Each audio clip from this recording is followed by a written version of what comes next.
we? Are we recording? We should probably be recording. We are recording now. It's the big red button. I still barely know how this thing works. I know, same.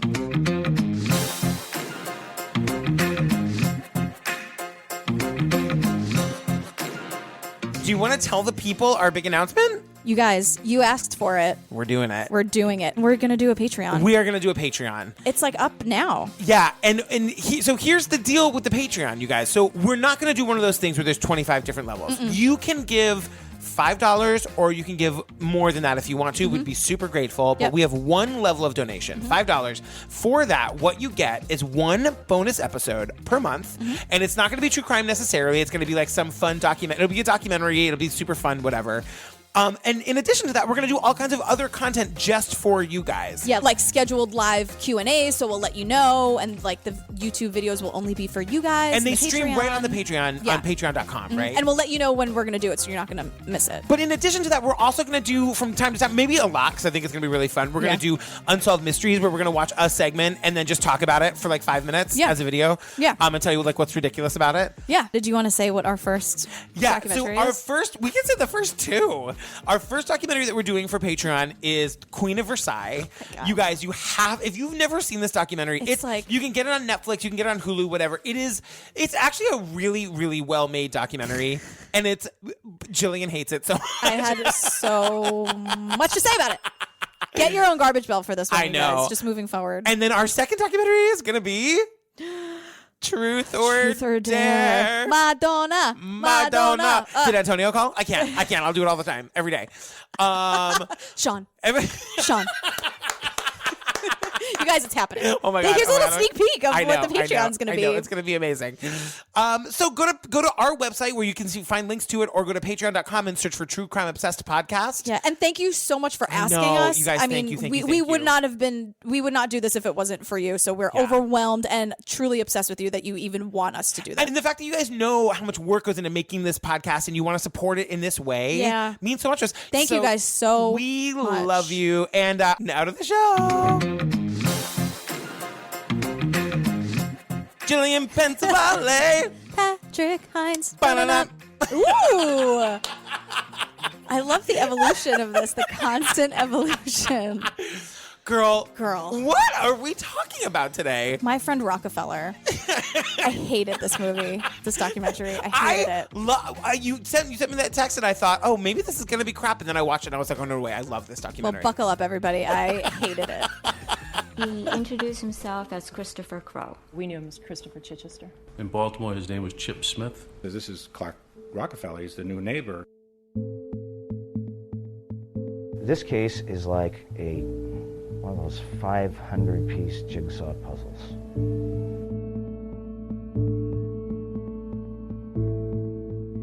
He called my father Dad and my mother.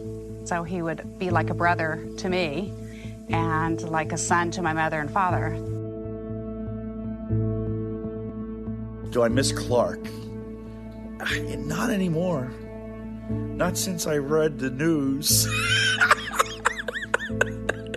Wow. Clark told us that Helmut Kohl was staying with him that Sunday.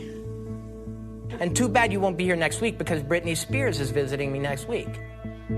Now, most people would hear that and just go, dude.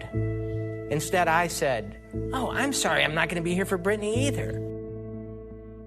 He got a card under the name Clark Rockefeller under your credit card account? Yes. I had agreed to marry him, and I was loyal. Did you love him? Yes, I did. Did you believe he loved you? Yes. He says, I have this aunt, Blanchette. You may have heard of her. She started that little old museum on 53rd Street. MoMA, right?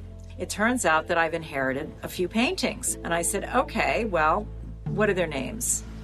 And he said, have you ever heard of Jackson Pollock?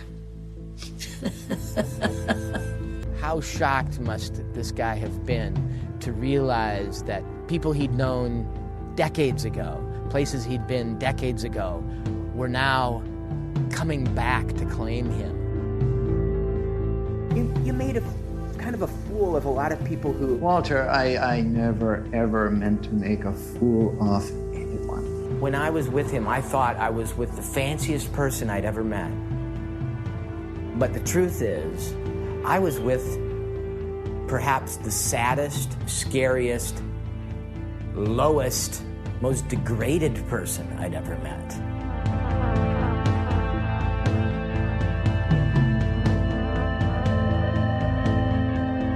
Clark was the writer, he was the producer, he was the director, he was the makeup artist, he was the costume designer, he was the set designer, and he was the actor, of this movie that was Clark Rockefeller. One of the first people we meet is Martha Henry, art dealer. Did you notice that she was holding her planner and her glasses in her hand the entire time? And when she would gesture, it would just be one of those old planners that had the snap and just like papers.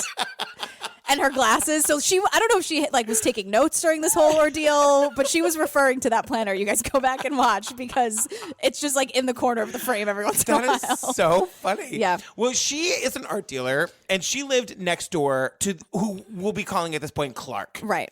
And we'll get back to her later. She's kind of our narrator throughout. It seems like she knows so much information. But the thing that is so crazy about this is that, basically when she finds out that her friend Clark Rockefeller is on the lam, she is all excited for a big summer news story. Then it became the great summer New York mystery scandal that we hope we have every summer. And of course, for me and some of my friends who, had known Clark, it was, all the more juicy for that. Right. And she's already telling the FBI who shows up at her door. She's like, oh, and he took the daughter and she's safe? Yeah, no, I knew that would happen.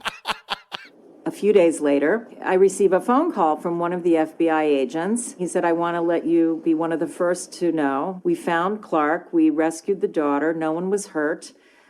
We found them in Baltimore. And I said, and she was fine, just as I said she would be fine. Already, I'm like, where are we? What are we talking about? I hate when documentaries start like that. We learn that he's actually named, this is going to be fun, huh?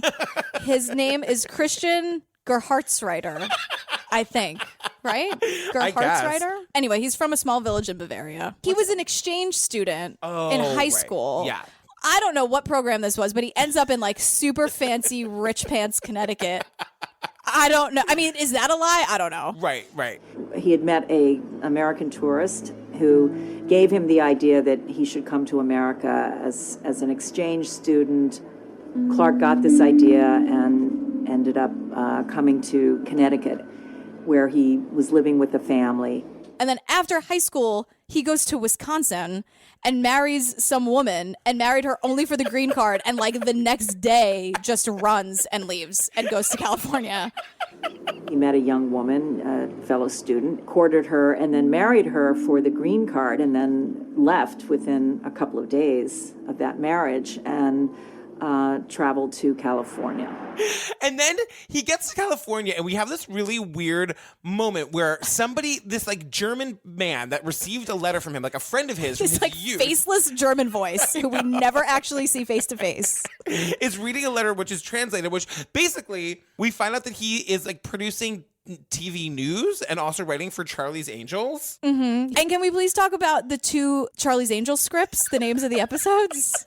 What are they? Angel on a Roll and Chorus Line Angels. Angels on a Roll and Chorus Line Angels. One singular sensation, every single step you take. Ba-na-na-na-na-na. And he's also super good friends with George Lucas, Steven Spielberg, Harrison Ford. He's just diving in. Can you do a B-list celebrity? You have to do the biggest people at the time.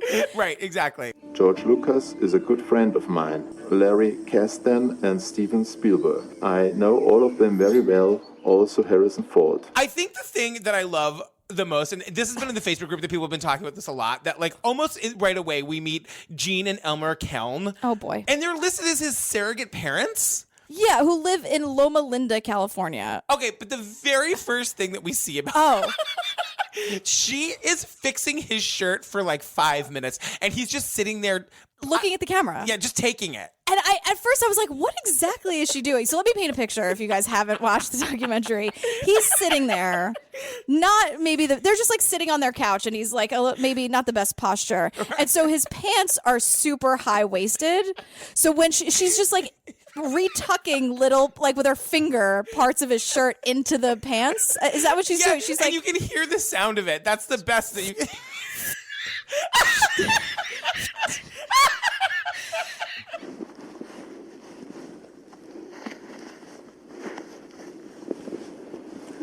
And she's basically, that's her version of like, Elmer, run a comb through your hair. The documentary crew's here. And he's just sitting there with his arms folded. Just, she does that every day. She probably licks her thumb and then just wipes the food off his face too. Poor Elmer. But I didn't know at first. I was like, what is she why is she poking him? Oh, she's like weirdly tucking his shirt in. And he's just here for it. What is he going to do? They've been married for 82 years. This is just every day for him. I know. With one, two fingers, just pushing the shirt in. Like, Gene, can you give the man the littlest bit of dignity? The camera crew's here already.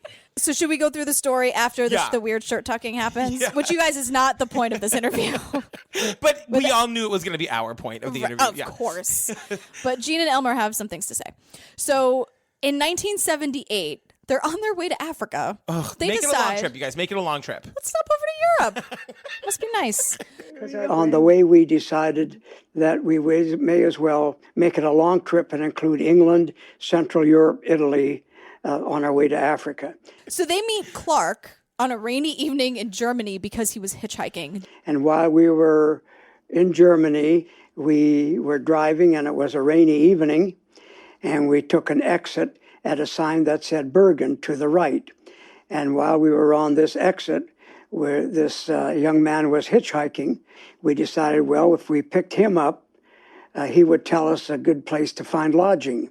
Gene and Elmer think it's a great idea to pick up a stranger. In a country where they don't speak the language, they're going to stop and pick up a hitchhiker. On a rainy night. Like, that is every horror movie. I know. Especially that it's raining. Especially that it's Germany. And you don't know this person, and it's the middle of the night. Like, stop. Right. And then he insisted, this Clark person, come meet my family in Bergen. Yeah. So this is when Elmer says that Clark made it really clear he was interested in film noir.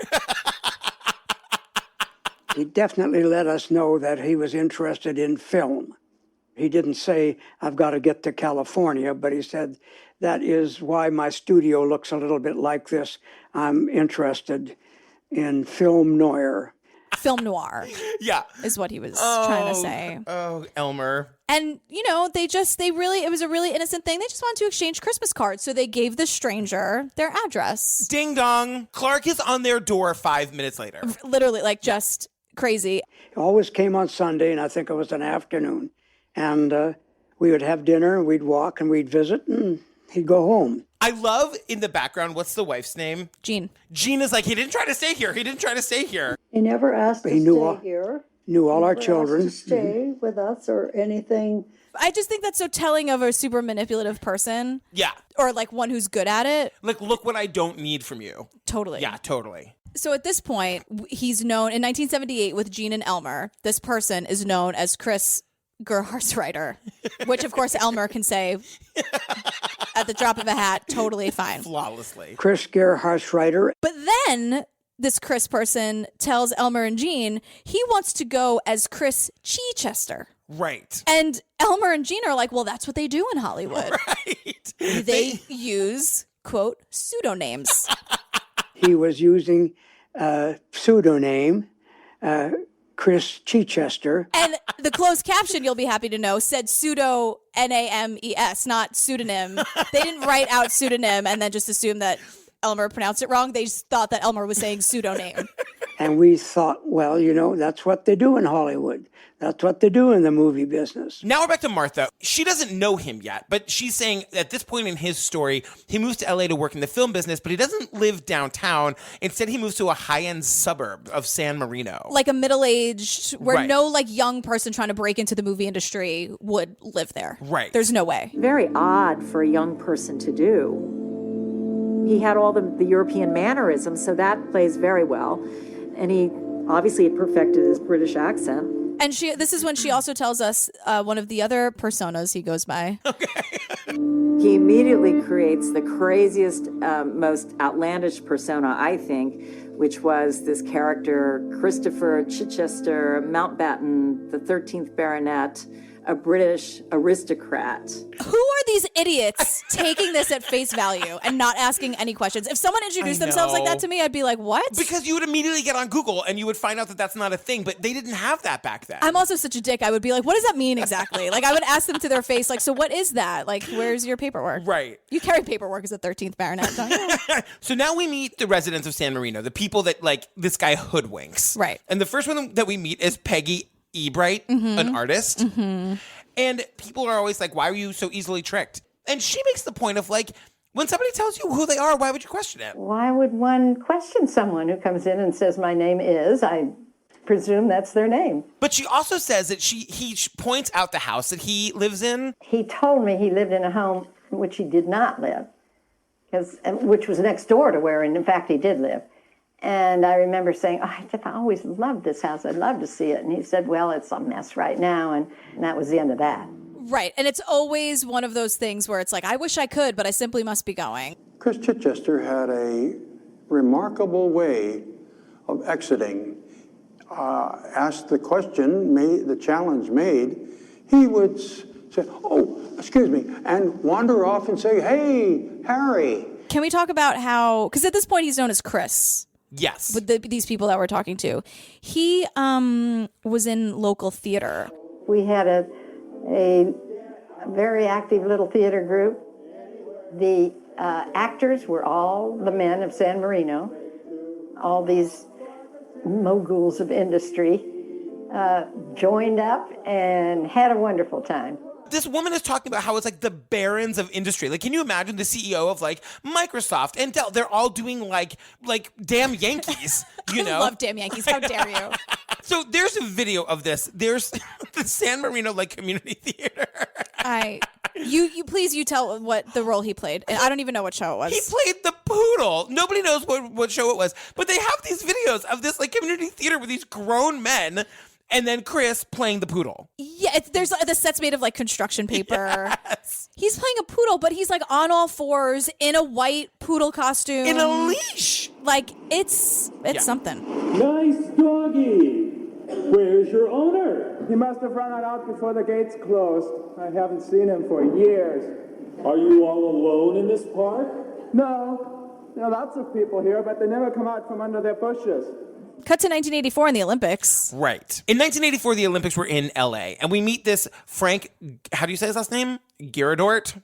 Frank the crime reporter. Let's go with that, Frank. And things were magic.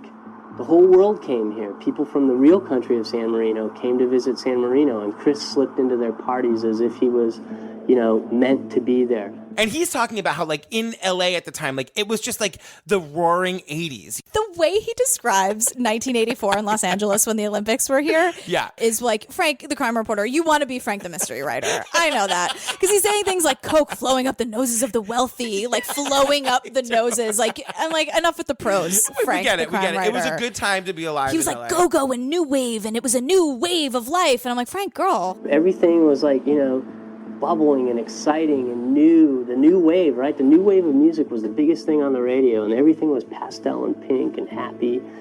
Coke was flowing freely into the noses of the wealthy, and champagne was pouring into all the glasses everywhere around LA. But he also talks about, like, when the royalty came to the Olympics. When the Duke of Edinburgh, the Prince of England, came here, Chris was there too. He says that Chris was like a part of that group. So like somehow Chris is finding a way to infiltrate these circles and in that way at least prove himself. I think he took advantage of people and learned to take advantage of people in that era. The other thing that the romance novelist tells us too is that like his living situation. So she talks about how like he lives in the back in this room off the garage. It was like a 1950s party room. And I guess at some point she got to see inside of it because she describes it. This was not a guest house.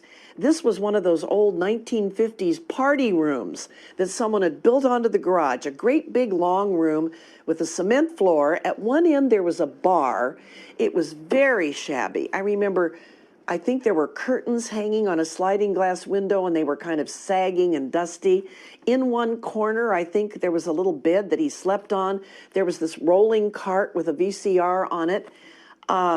It was dusty, shabby, unkempt. But this would have been after the fact that they would have seen it, because shenanigans happen, and we'll get back to that later. Yeah. So then Christopher disappears and goes to Greenwich.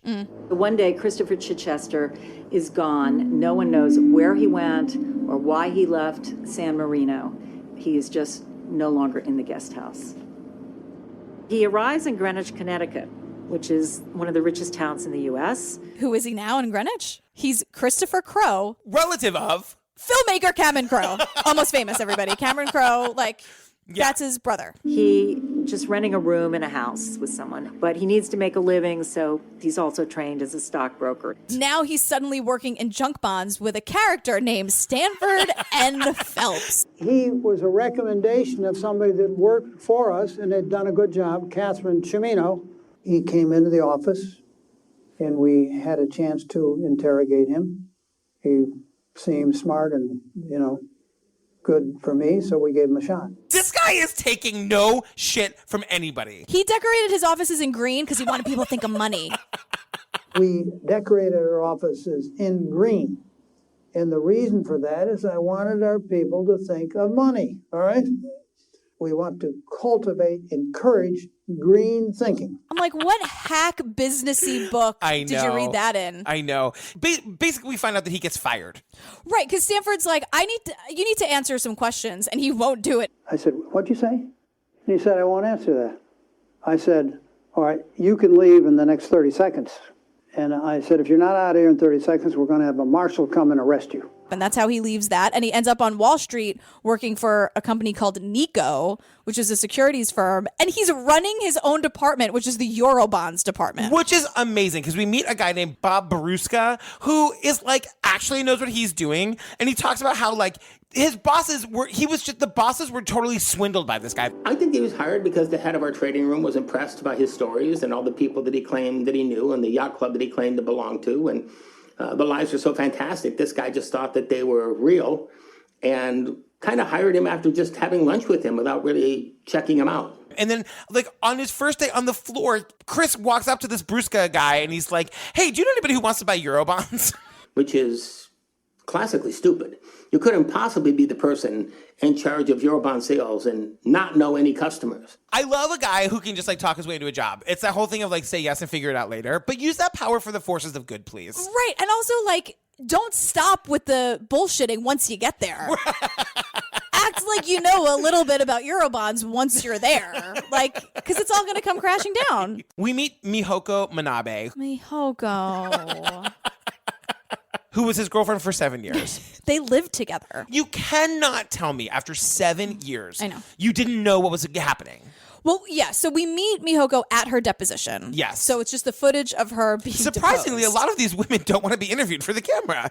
Really? And one of them makes it very clear she doesn't want to be disposed. We will get to her. Hold on tight. So Mihoko tells the story about how whatever this guy, I don't even know what name he's using. Right. I guess we'll say Chris. With the Rockefeller, the guy our friend Rockefeller, who's not our friend at all, garbage. So he tells her, his longtime girlfriend of 7 years, that he was fired from Nikko because HR heard that his name wasn't Christopher Crowe. And did he tell you what name Human Resources thought was not real? The Christopher Crowe. That's how we all knew him. And Mihoko's like, okay. Right. She just believes it. And then all of a sudden, according to Mihoko, he starts acting very strangely. Because a police officer calls. Yeah. Do you recall getting a telephone call from a detective, Dan Allen, from the Greenwich Police Department? I do. And after this police officer call is when everything shifts. And what was the defendant's response when you told him that this Greenwich police officer had called and wanted to talk to him? He said that he wasn't really from the police. Who wasn't from the police? Detective Allen. Okay. That I should, disregard what he has said, and that to tell him if he should ever call that he wasn't there. Not suspicious. Can you imagine if either of our husbands said to us, like, no, that was actually not a cop that you spoke to on the phone. How do you even know this? I know. Like, what are you talking about? Know. And then he tells her that his parents are in danger. And because of that, he is now in danger. People were coming to get him. Right. That's all the details she has. Yeah. People were coming to get him. And now they all have to leave. He had to go into hiding. And so we were going to go into hiding, and we were going to go away. We were going to get married. We were going to go away. He wanted me to break ties with my family and friends so we could go into hiding. The last we hear from Mihoko at this point is that they were all going to leave together. Yeah. And then suddenly in a little bit, there's another ex-wife of his or another ex of his. So this is what I don't like about the documentary, where I'm just like, where did she go? Right. She just disappeared. We just don't really learn about that. We just jump instead back to Jean and Elmer. Oh my God. I have this in all caps with a lot of exclamation marks. They're back. They're back. Yeah. Yay.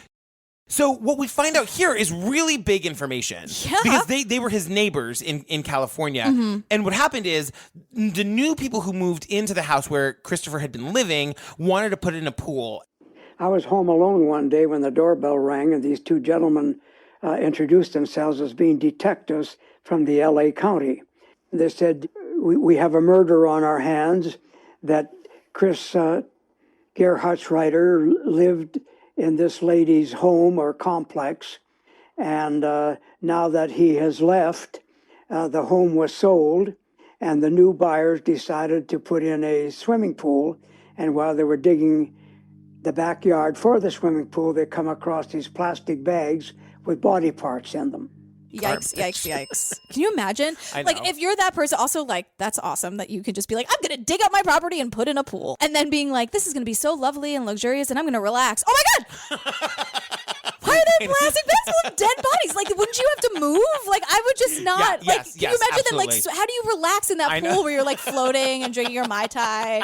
Well, and then we realize, just to get serious for a second, we realized that the son and daughter-in-law of the landlady of that home had been missing for years. Yeah. At this point, the son of his landlady in San Marino, John Sohus, and his wife Linda had been missing for years. They disappeared around the same time that Chichester left California. So we learned that this is how the cops found him and called Mihoko, because he drove the missing couple's truck to Connecticut, sold it, but he didn't have the title. And when they did a title search, it went to the police in that town in California. Somehow the police must have called where Clark was working, and he got wind of the message, and he didn't come to work the next day. He called in and said that he had the Chilean parents who were caught in a revolution or whatever was going on, and he had to suddenly leave the country for South America. And then all of a sudden, Clark now is living in an apartment building in Manhattan, and this is where he meets Martha. We're in 1993 now. Yeah. So he moves into this apartment on Central Park West or Central Park South. It's not really clear, but it's on the Upper West Side, and it's beautiful. Right. And Martha tells this story. Martha, I love her for this. About how there's a knock on the door, and it's this guy who just says, hey, I hear you like new age music. He said, I hear you like new age music. So I have a lot of new age music I'd like to share with you.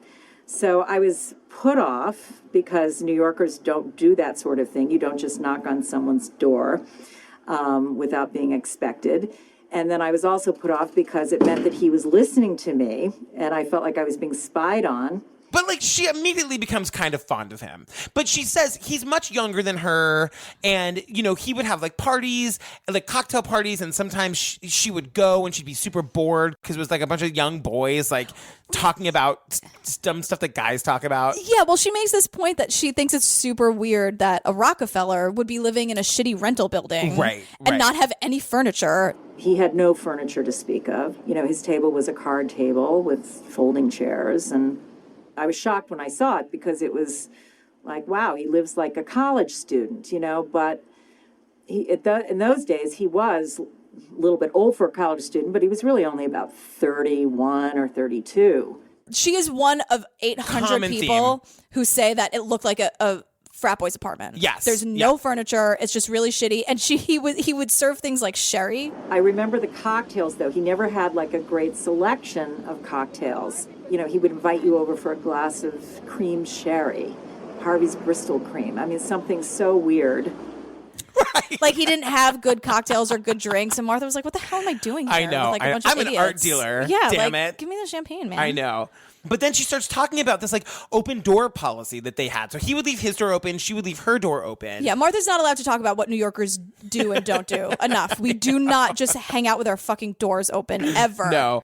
He used to come over, bring his dog over. I know Yates was over here a few times. Yes, because I kept my door open. And so then he got into the habit of keeping his door open. And so we had that sort of door open policy. And he knew I was an art dealer. And then one day she gets a phone call. Will she ever forget it? She will never forget it for as long as she lives. Don't even ask her. And I remember, I'll never forget it. It was around 5 o'clock, late afternoon, sitting here, 5:30. Get a phone call from him. He says, I have this aunt, this great aunt, and Blanchette, and she died recently. And I knew that, yes, Blanchette Rockefeller had died. And this is like in the preview. We've heard this a million times. But he's like, she started that little museum on 53rd Street. MoMA. And so he's like, I've inherited some paintings, and I don't know if they're worth anything. Do I need to get an insurance policy? And she's like, girl, what kind of paintings do you have? And he said, I got these modern things, and I really don't like them, and I don't know who these artists are. So have you ever heard of Jackson Pollock? Like it's a Polish joke or something. Martha thinks it's the funniest thing she's ever heard in her life. I just think it's a really bad attempt to sound like you don't know who the fuck Jackson Pollock is. Exactly. And she's like, of course, you need an alarm system and an insurance policy, and I'm coming right over. Right. And I ran next door, and I saw the paintings. The Mondrian was above the fireplace. The Pollock was where the dining room would have been, maybe. So here you have no furniture really to speak of, and you've got these 3 major paintings by 3 of the top artists of the 20th century. Just for the record, that's all fake. None of those paintings in that frat boy apartment with no furniture was real. Like, nothing was real. Right. None of because this. he clearly isn't an heir to this person who invented the MoMA. Like, none of this is real. And the Rockefellers. But, he's able to swindle Martha, this art dealer, who, totally falls for a hook, line, and sinker. I know. And then she's just like, so then I go to India for 5 months. And I'm like, oh, all right. Have fun, Martha. It must be nice, these people putting it in pools and going on 5-month exotic trips. Totally. And in this time, when she comes back, she has learned that Clark is now obsessed with abstract expressionism. But, to his credit, he's learned all about it in the 6 months she's been gone. Mm-hmm. He's a major collector. Mm-hmm. And I'm like, how did this happen in my absence? That this guy became one of New York's top collectors, And I'm an art dealer. I live next door to him. This has to stop now. I have to get in on this. Are you ready to talk about Sandra? I mean, Sandra Boss, her actual last name, everybody. You guys, Sandra Boss was his wife for 13 years. This woman is super smart. You can tell she's brilliant. How on earth she didn't know what was happening for 13 years? Well, this is how we meet Sandra, right? Again, in her deposition, because shockingly, she wasn't going to invite them into her. She's wearing pearls and the collared shirt and the sweater. And her eyebrows are raised the whole time. She's at this point 100% in on the joke. She looks like what you imagine super rich people in Connecticut look like. Yeah. Like that. Is she wearing a headband? She might be with the pearls. That's just who Sandra Boss is. And she's got a tennis lesson she has to get to. Let's go. Hurry it up. But what she does is, so she's on the stand and she immediately tries to get on their level with the lawyers. And she's trying to use this courtroom language, but she is so flustered and she says everything really quickly so they can't really understand her. And she's like, the defendant called me on the phone. And he's like, the who? And she's like, the defendant. I'm sorry, who spoke to you over the phone? The defendant. You guys, we are going to find out how they met. Okay. This is the one thing I liked about this movie. Can you please tell the people how they met? A Clue party. What type of party was it?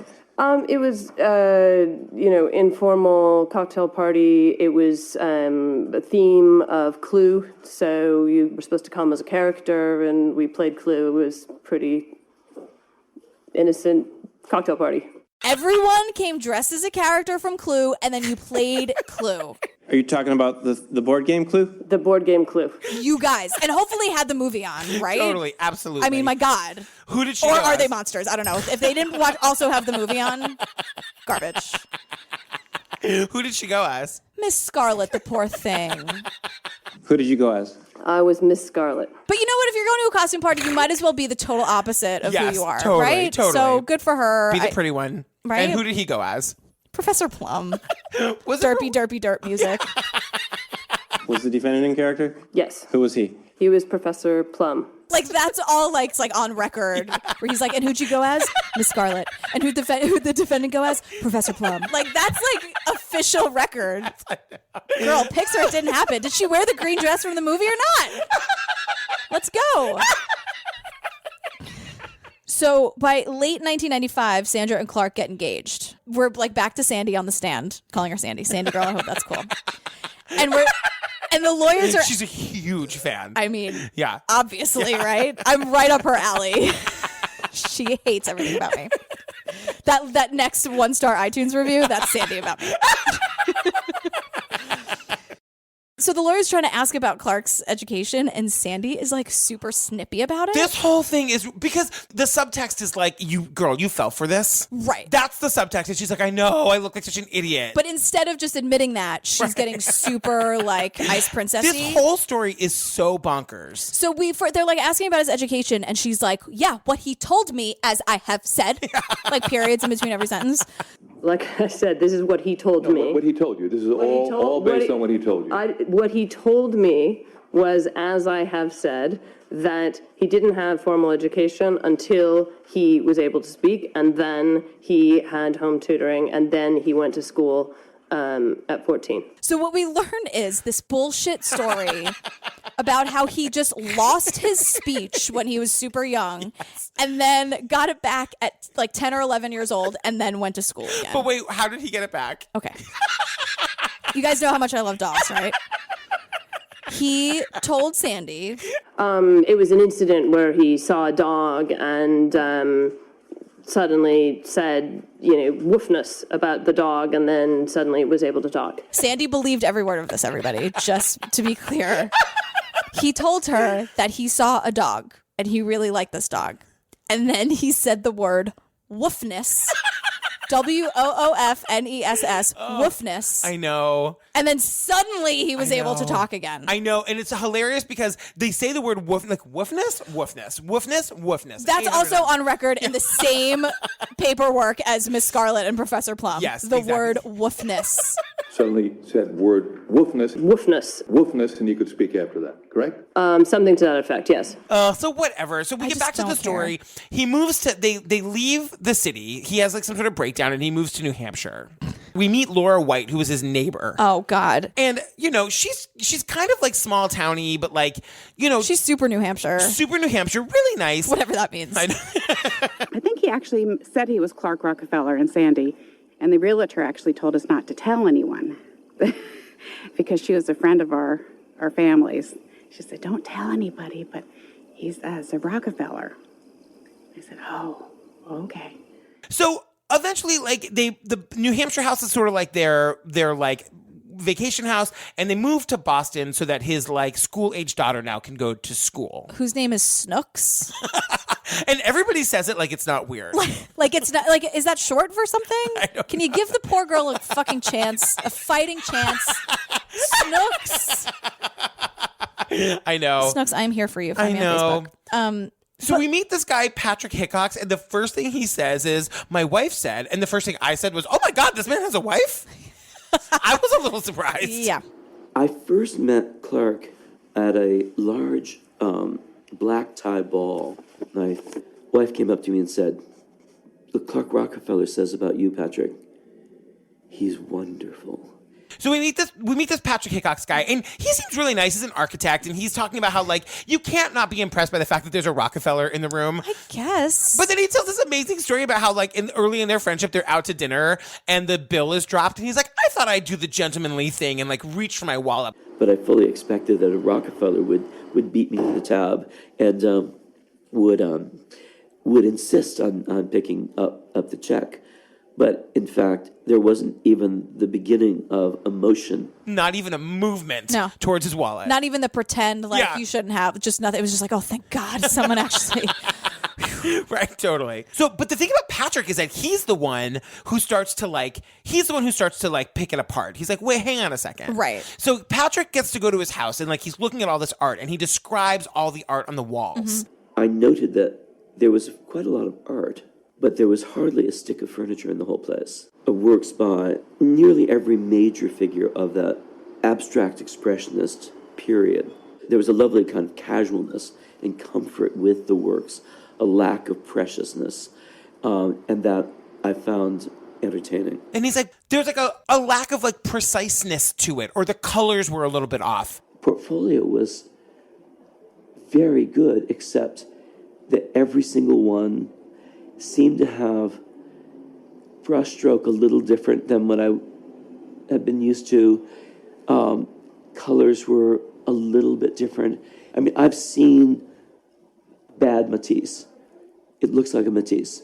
It doesn't look like somebody else's work. And then he says this thing. So I have big questions, I said, about this artwork. And I said, and I'm also not so sure about this Rockefeller thing. How is he the first person to question it? How is he the 8th person to say that there's no furniture in his home, but all this artwork, but only the first one to be like, right. I know. I mean, come on.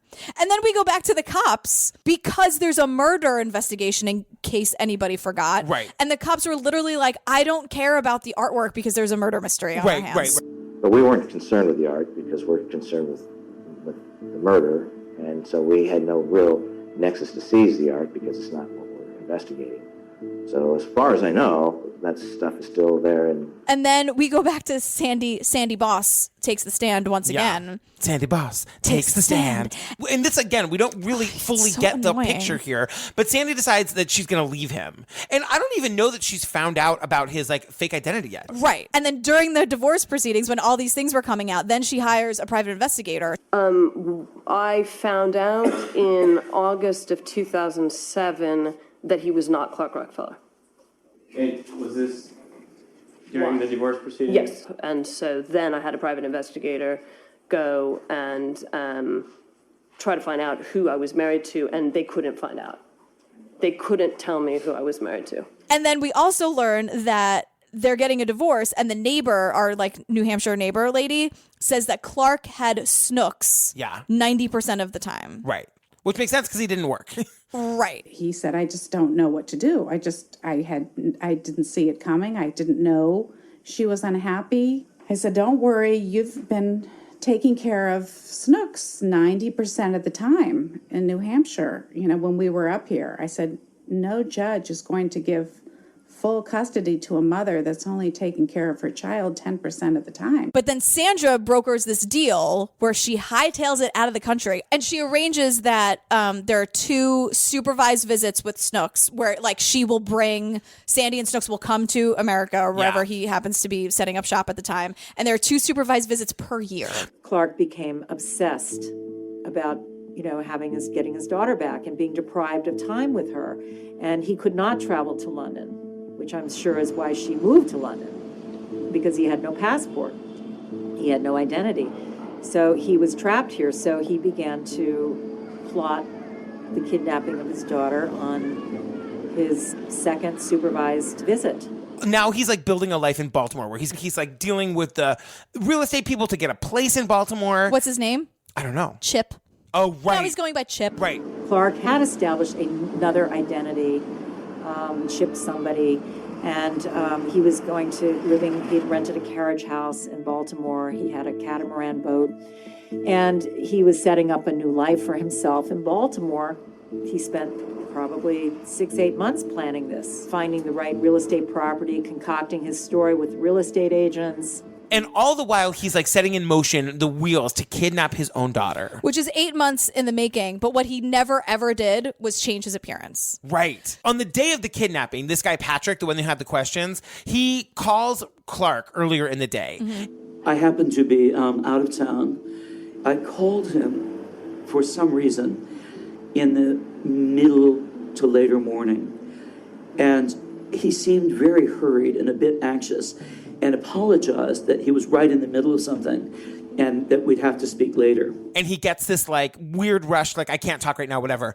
And later that day, Patrick and his wife are driving into Boston, and I know the sign that they're talking about. It's like a video monitor, and there's an Amber Alert. There is a large building on the Massachusetts Turnpike that has a giant screen on it, which sometimes has video images, sometimes wording. And in this case, it had Amber Alert, Amber Alert, Amber Alert, and it described, it did not name the alleged perpetrator.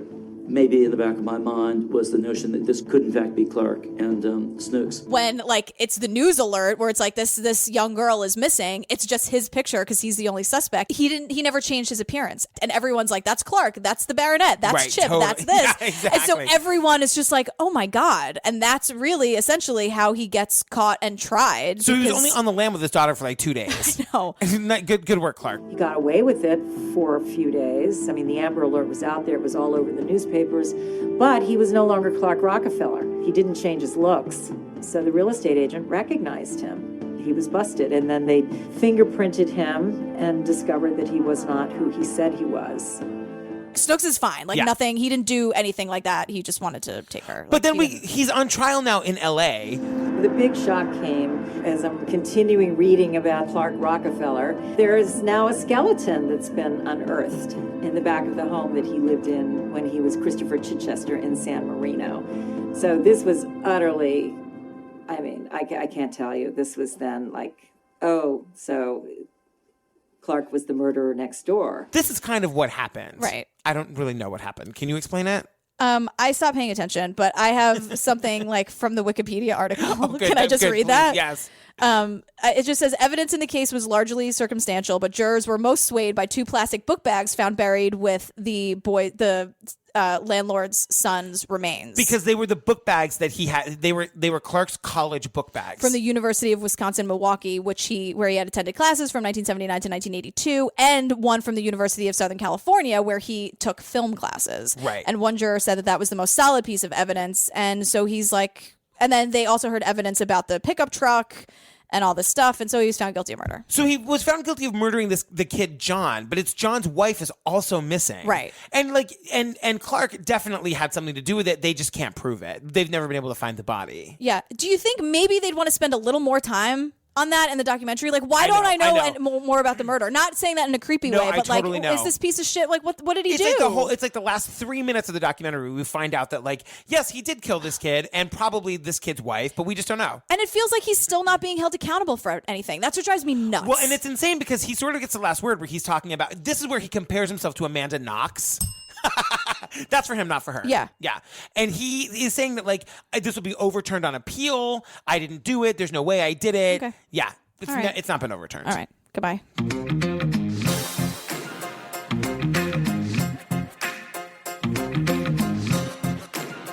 You guys, just a quick reminder, don't forget to check out our Patreon page where there's already 2 mini bonus episodes up in the TCO Patreon podcast feed. That's right, there's a separate podcast feed. We're going to be adding monthly full bonus episodes, fun videos of us watching unsolved mysteries, and more. You can go to our website, truecrimeobsessed.com, and click on the Patreon link, or you can search patreon.com for True Crime Obsessed Podcast.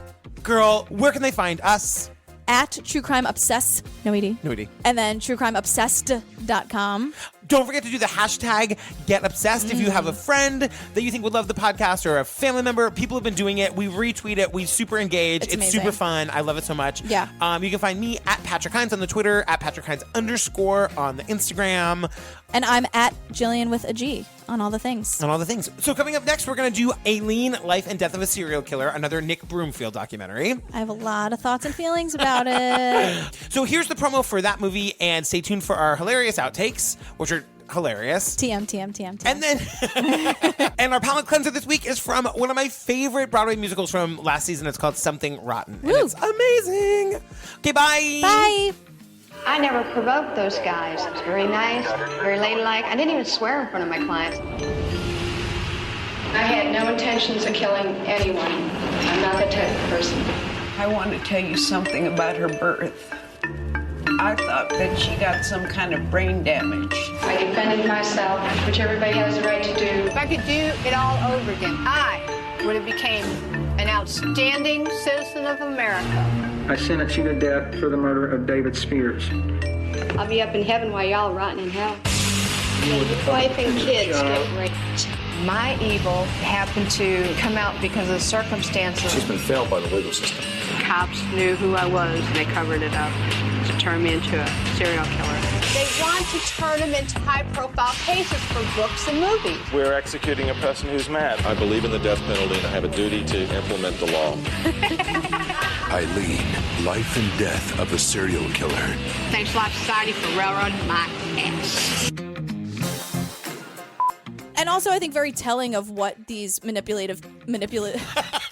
Elmer, welcome. Welcome. So happy to be here. Let me just tuck my shirt in real quick. Will you make the tucking noise again?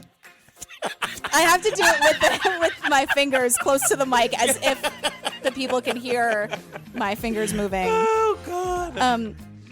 The way he describes 1984 in Los Angeles when the Olympics were here, is so insane. About like go-go and new wave and coke flowing up the nose of the elderly. I'm like, you're a crime reporter, but you want to be a mystery writer. Did you mean the elderly? The wealthy.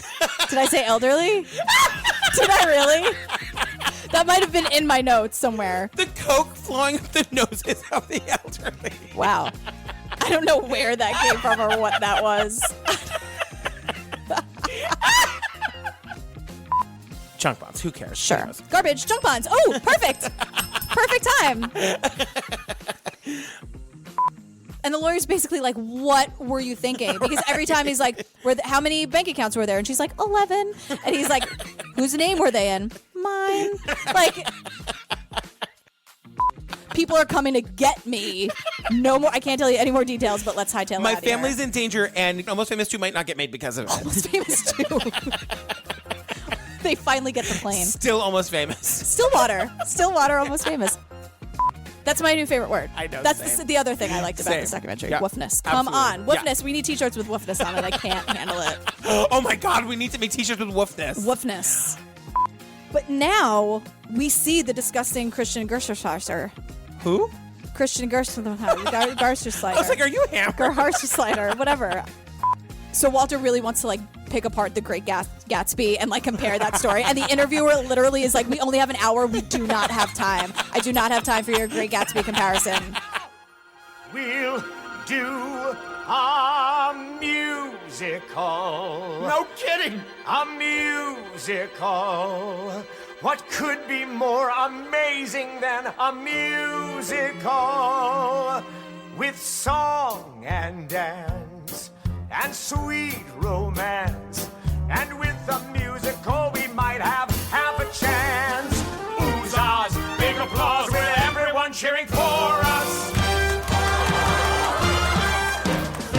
And for some unexplainable reason, the crowd goes wild every time. When dancers kick in unison, in one big wonderful line.